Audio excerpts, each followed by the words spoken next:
limitation du nombre de mandats du président de la République. boobu verrouillé nañ ko.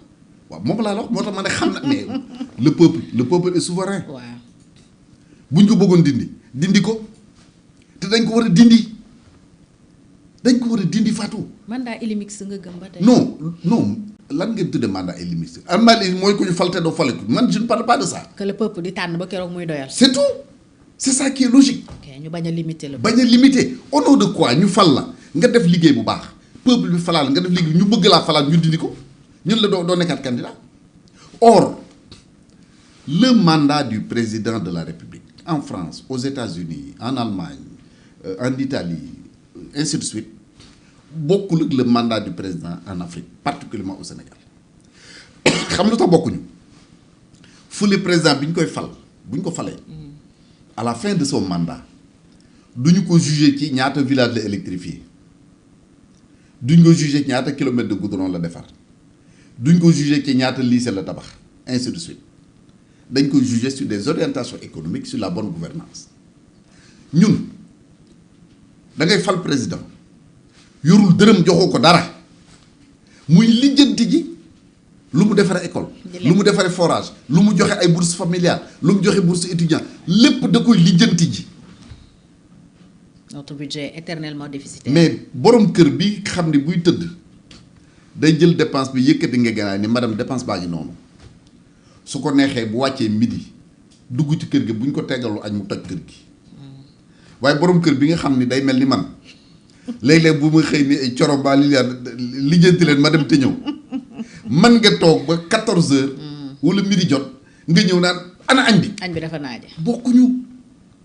bokkuñu donc loolu moo tax may wax ni le mandat du président de la République du loo nga xam dañ ko war a limiter. mais monsieur le ministre est-ce que loolu amul risque parce que quand même Afrique sax laay wax Sénégal particulièrement ci lañ bokk da ngay gis ku nekk au pouvoir ku mu yëg ne rek war nga koo mën a wuutu ci nguuram gi mu faagaagal la on l'a vécu à plusieurs reprises. oui indi situation Firawun ak Moussa. kenn du fi doonee kuy sama nguur gi kenn du ko menacé ku jóg ñu tëj jàpp. waaw mais xam nga ñun dañu instabilité bi ñu dund nii. loolu bokk na ci li ñu ko indil. te Macky Sall waxoon na ma ko man avant l'élection présidentielle. il me disait que yéen man ngeen bëggoon ma doon candidat doonuma ko. PDS Karim Wade lañ bëggoon doonu ko. Pastef Ousmane Sonko lañ bëggoon doonu ko. te bu ñu élection amoon ñu ni ñëpp bokk leen ñett ñii bokk nañ ci ñoo jiitu ku ciy jiitu ku ci toppat xaw ma ko mais ñett ñii ñoo jiitu mais ñett ñi nga xam sont le plus populaire ñoo fi ëpp mbooloo ñoom la Sénégal yi bëgg kenn ci bokkul kon keneen ku doon candidat ba doon ci président yaa fi si say taxafalu la mais du ki nga xam moom la Sénégal yi bëggoon donc loolu dafa nekk loo nga xam dañ ko doon dindi ba mu set wàcc. boo defee benn mandat boo defut lu baax ñu dàq la et pourtant loolu même dans le Sénégal traditionnel historiquement avant même les indépendances avant la colonisation dafa daan en Afrique fii au Sénégal dañ daan fal buur nawet bi baaxul ñu ni kii jugu ñu dindi ko dañ daan fal bu pour x raison ñu dindi ko donc ñan dañu amoon ñun suñu forme de démocratie d'ailleurs moo tax damay interpeller les politiques, les syndicalistes, la société civile, les intellectuels africains, nous réfléchir sur quelle démocratie pour nos pays. Est-ce que la démocratie, est-ce que est-ce que Mengona, je me pose des questions. L'état me pose des questions. Si je me dis décoller au plan économique, nous une démocratie. Nous, par exemple, nous citons souvent l'exemple du Rwanda. Sénégalais yu bëri boo tax te moom lañ jox te budul sur le plan économique tamit sur le plan de la discipline du comportement naka la nit war a mel le comportement citoyen Rwanda dafa ñu raw ci lu bëri et pourtant réew la boo nga xam ne la fa xewoon ñëpp xam nañ ko y a 20 ans jóg nañu réorganiser wu ba tey kuy wax exemple da nga leen di citer la Tunisie bi fa Bourguiba nekkee. La Tunisie marche bien pays la boo nga xam dañ demoon ba di ko comparer ak les pays européens mais bi ñu duggee ci démocratie comme suñu bos bii. 'tey dañ leen di sarax. kon façon démocratie day freiner réew.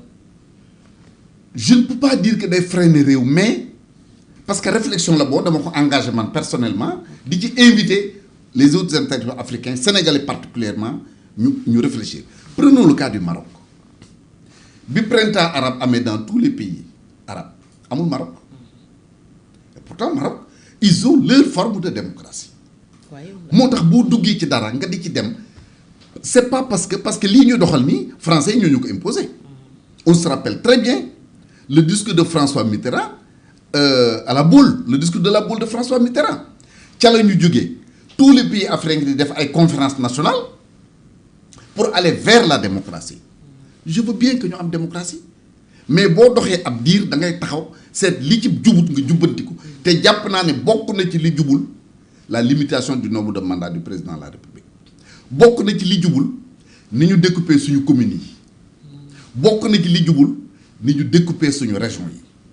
On parle déjà d'acte 4 de la décentralisation ak les pôles territoires lan la mën a changer. mais li mën a changer xëy na tur bi mooy changer mais man wax naa ci bind dans le livre que je vais publier dans le mois de janvier. revenir naa ci loolu bind naa ko dans les détails. Programme bi ma defoon comme étant président programme de candidat à la présidence def naa ko ci. boo xoolee tey région xam nga ñu ngi fii ci région de Dakar. d'abord turu région yi sax man ci laa jëkk région dafay war a am lu muy wuyu historiquement culturellement dafa am lu muy fàttali nit loolu mooy créer appartenance à une contrée da ngay dégg tey mu ne man Bawol laa kii ne man Jolof laa kii ne la Saalum laa kii ne la man Kajoor laa kii ni la voilà ainsi de suite loolu nag gis nga li olof di wax xuloo ba ca teen ba gaañ amul baag la ay nit yoo nga xam ni qui ne sont pas fiers de leur histoire bëgguñu nettali seen cosaan ñemewuñu affronter les réalités historiques de notre pays di def politique politicienne ñooñu dugal ci situation bu mel nii exemple dans la ville de Dakar muy département de Dakar da nga am 19 communes yoo nga xam ne am na ci yoo nga xam mënuñu fay gardien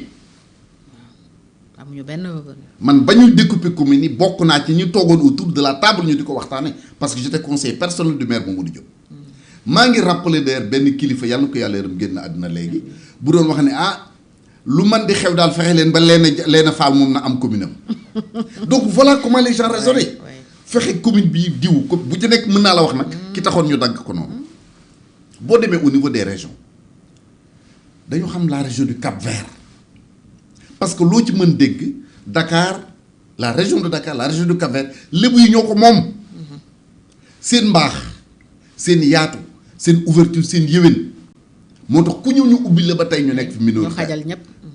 je suis bien placé pour en parler Wakaam gii sama sang Bathily Diallo moo fa nekkoon maire Samba Bathily Diallo papaam ak suma yaay bokk ndey ak baay ñu di ay tukkuleur jóge ca kas-kas ñëw fii ñu xajal leen yaatal leen may ko soxna mu am ci doom ba doom ña nekk maire tey. mës naa ci def waxtaan ak jaraaf Youssou Ndoye. mais voilà donc wane na ni lébu yi ñoom moom Cap-Vert cër boobu dañ leen ko war di delloo la région du Cap-Vert c'est du Cap Manuel à Mbijëm dans la Jandeer Jandeer bokkul région de Thiès Jandeer Cap-Vert la bokk Mbour lu ko booleeg Thiès Mbour bokkul Thiès Mbour ay Sine Sine la ñu Fatick lañ bokk.